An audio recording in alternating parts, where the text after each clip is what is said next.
Hello, welcome to Elemental Yarn. My name is Gavin, and today I'm going to be unveiling a project I've been working on for several years now. A case could actually be made that I've been working on it for over a decade. And that project is a tabletop role-playing game of my very own creation. As of the time of this video, it's currently called Tides of Ambition. It's a steampunky, magic-fueled sword and sorcery game where all your decisions matter, and there's always a cost. In this game, the players take on the roles of members of the same faction, all with a common goal. This faction could be almost anything. It could be a noble house, it could be a thieves guild, an archaeological team, a band of mercenaries. The point is, all the player characters start out the adventure on the same team and with a clear objective.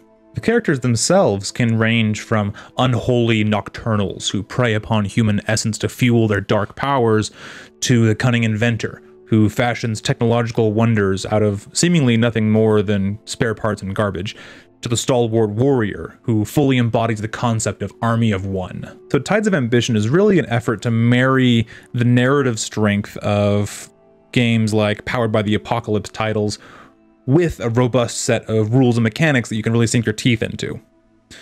Basically, I wanted a game that empowers me to tell a good story, but also gives me cool game mechanics to play with. So I plan on doing a series of these videos, kind of a game development journal to go over my latest design concepts. I'm not really sure if that's something people would be interested in watching, but if nothing else, I think it will help me with my process moving forward. And is that code for I just want an excuse to talk about my game to someone? Probably. So for this first entry in my RPG development video series, I wanted to take a look at the current draft of the character sheet, as well as the game's core mechanic. And I'm doing both at once because one really informs the other. So let's dive right in. Let me show you the core gameplay mechanic of Tides of Ambition. Alright, so I did design this entire character sheet myself from scratch. I'm also kind of trying to teach myself a little bit of layout, training myself in Illustrator and InDesign and things like that. So it's kind of a dual purpose for me to teach myself how to use this cool software to make cool things, and also learning how to make a cool RPG at the same time. Is that daunting? Yes, but it is also a lot of fun.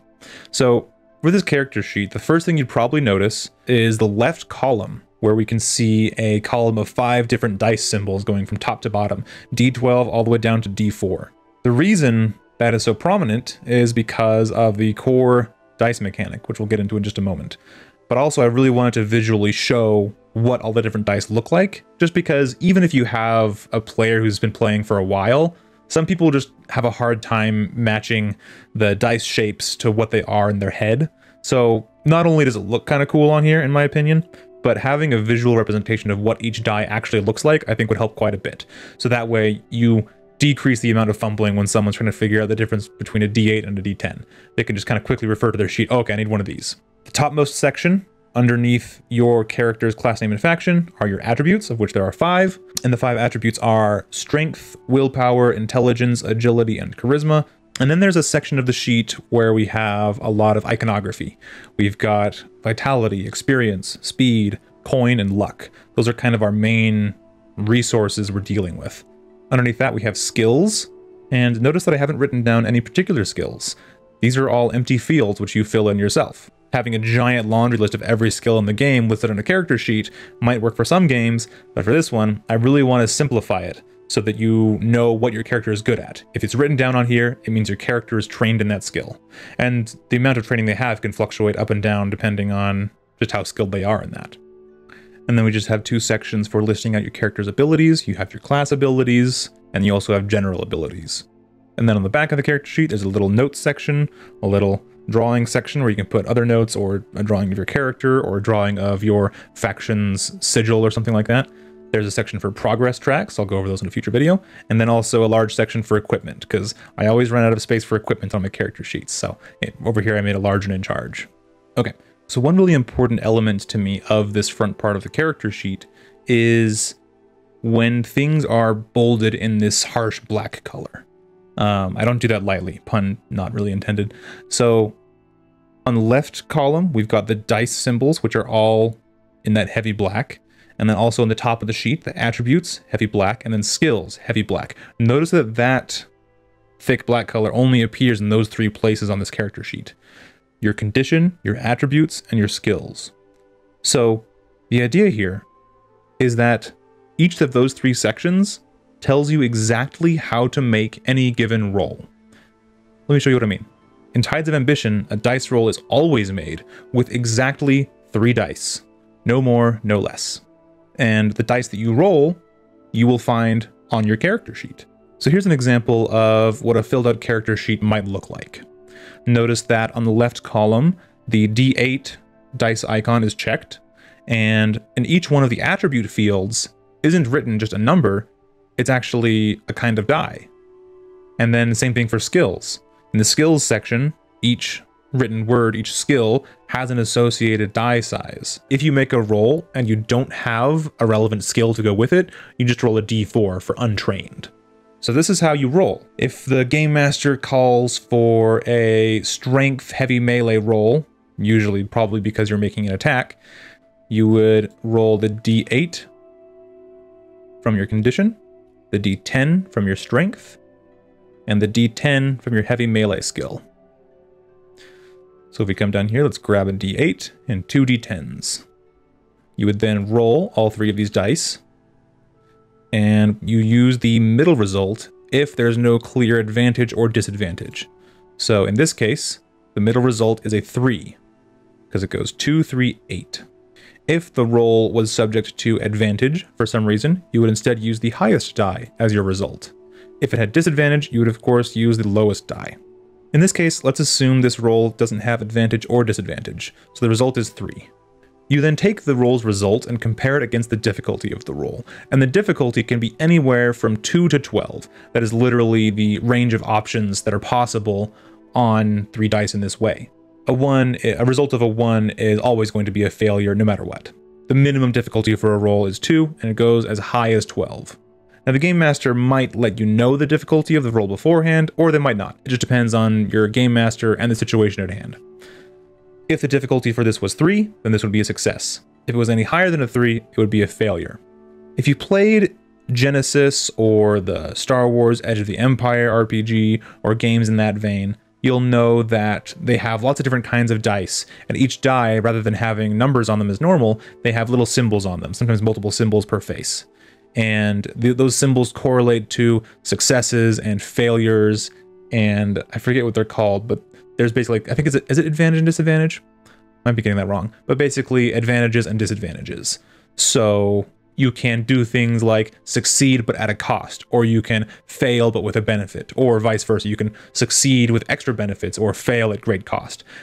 It's a really cool way to add more nuance to the result of an action than just success or failure, which I think is really cool. And I really liked that idea, but I don't like how much reading the tea leaves is going on in games like Genesis and stuff like that, because those symbols aren't always very intuitive, and you almost need to have a chart at the ready at all times to figure out what each of those symbols means. Then you have to count them up and tally them, and the successes counteract failures and vice versa, and same things with advantages and disadvantages. So from the moment the game master calls for a roll to the moment you figure out what your roll is, could be a pretty lengthy period of time, which is cool. I really like that system, and I like those dice, but I do think it grinds things to a halt in a major way. And I think that when you're designing a tabletop role-playing game, the rules should kind of reinforce the story, and they should not break up the narrative too much.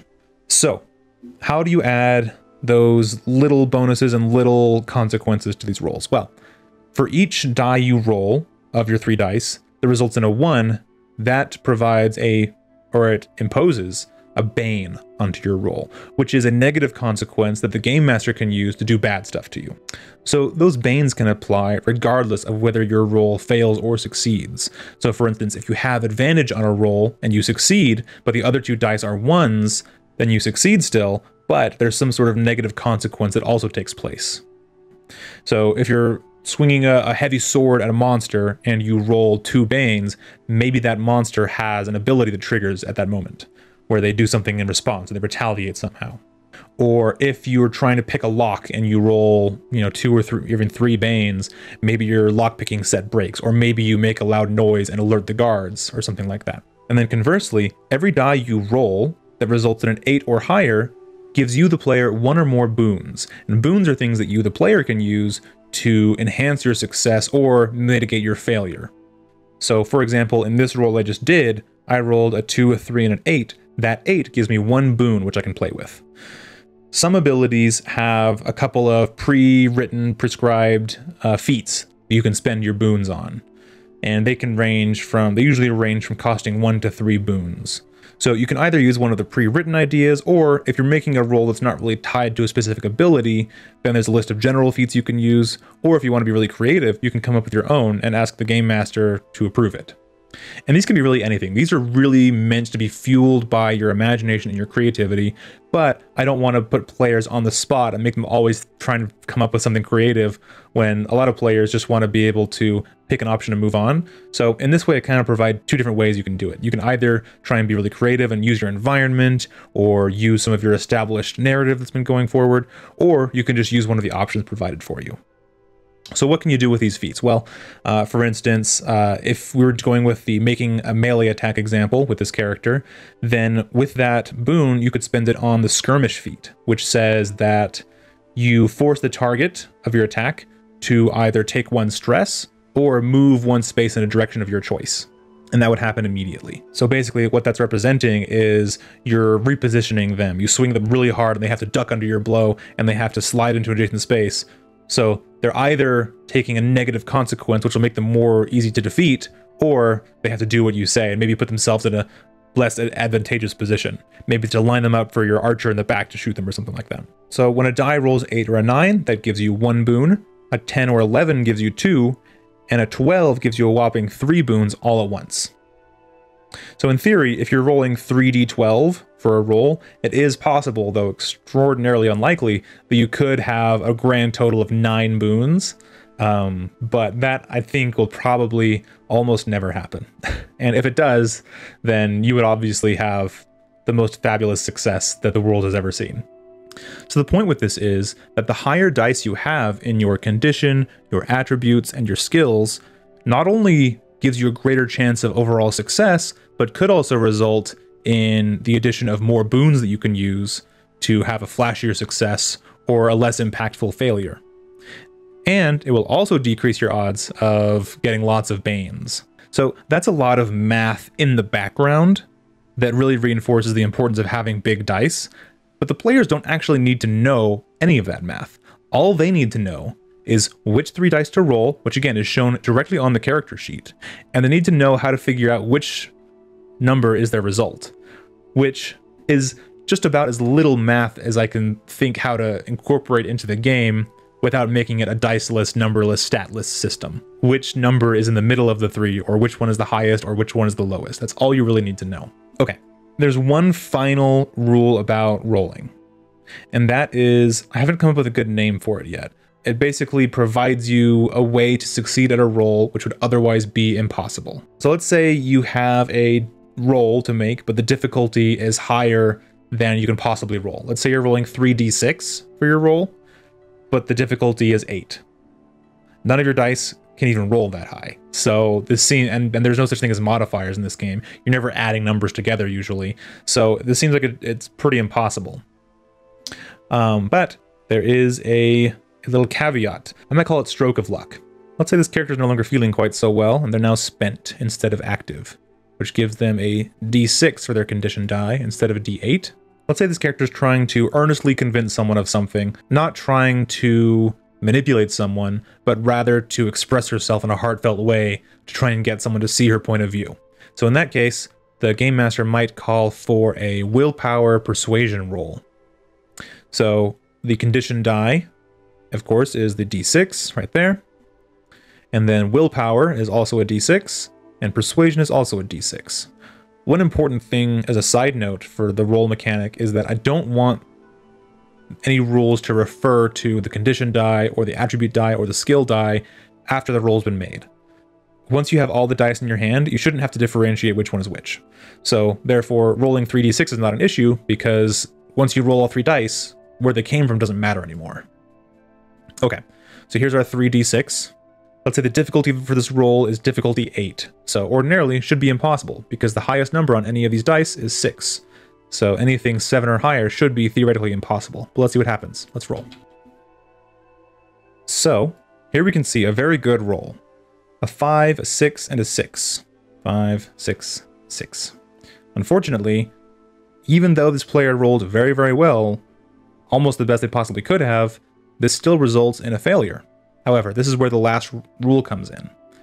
If your result die, in this case one of these 6s, is the highest that it could possibly be, in this case a 6, but the roll is still a failure, you get a stroke of luck, which allows you to re-roll that die and add it to the result. So, in our example, where the difficulty is 8, we would need to roll a 2 or higher on this die in order to achieve a success. So let's see what we do. Okay, a 4. So that gives us a total result of 10, which is a success. That stroke of luck is very important because it means that whenever you roll, you always have a chance for success and a chance for failure, no matter what your dice are. Even if you're rolling 3d4 with disadvantage, and even if the difficulty is 12, you still have a chance, however small, of success. If you rolled all 3 dice and they all resulted in a 4, you would get a stroke of luck. And if you managed to do it again, you would get 1 more stroke of luck. And if you roll 4s all 3 of those times, you would hit 12 and you would succeed. Will that ever happen? Probably not. But the point is, there's always a chance, so there's never a reason not to roll.